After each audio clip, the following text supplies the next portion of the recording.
Grupa Zilio je izabrana kao najpovoljniji ponuđač za uslugu prečišćavanja vode. Izgradili su fabriku uz sve potrebne dozvole svih nadležnih institucija. Pored ovih analiza koje su se vršile na samom postrojenju, vršili smo svakodnevno više analiza kvaliteta vode u gradskoj vodovodnoj mreži i ona pokazuje da je voda u potpunosti u skladu sa sa pravilnikom o higijenskoj ispravnosti vode za piće. Građani su primetili razliku, ali će vodu za piće moći da koriste tek kada to odobri nadležna inspekcija.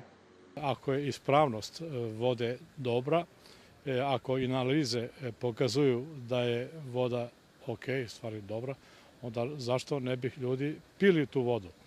Jesmo koristili i primetili da je čistija, ali nešto posljednjeg vikenda je malo ponovo krenulo kao što i nekad bilo. Ne bi trebali da više tako dugo čekaju i da zaista da nam poboljšaju i da to što prekrene. Iz grupe Zilio smo saznali da nisu dobili dozvolu za projektno-tehničku dokumentaciju od sanitarne inspekcije, zbog toga što, kako im je rečeno, njihova firma ne može da se bavi distribucijom vode.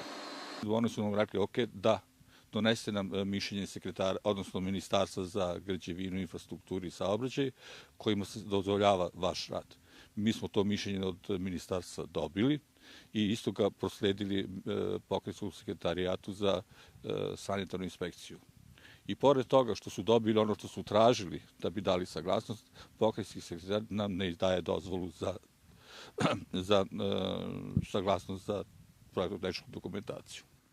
Ministarstvo građevine kaže javno komunalno preduzeće, u ovom slučaju voda i kanalizacija, može deo iz svoje delatnosti da ustupi trećem licu, u ovom slučaju grupi Zilio, koja radi samo deo komunalne delatnosti, a to je prečišćavanje i tretman vode za piće.